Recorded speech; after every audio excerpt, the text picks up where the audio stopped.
bakbakan again. Lakwatsa na naman, si Lakwatchirang gala.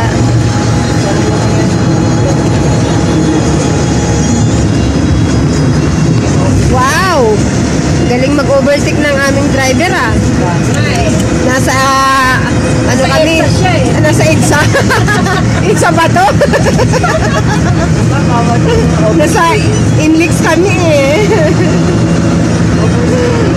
Overspeeding yung aming driver ah.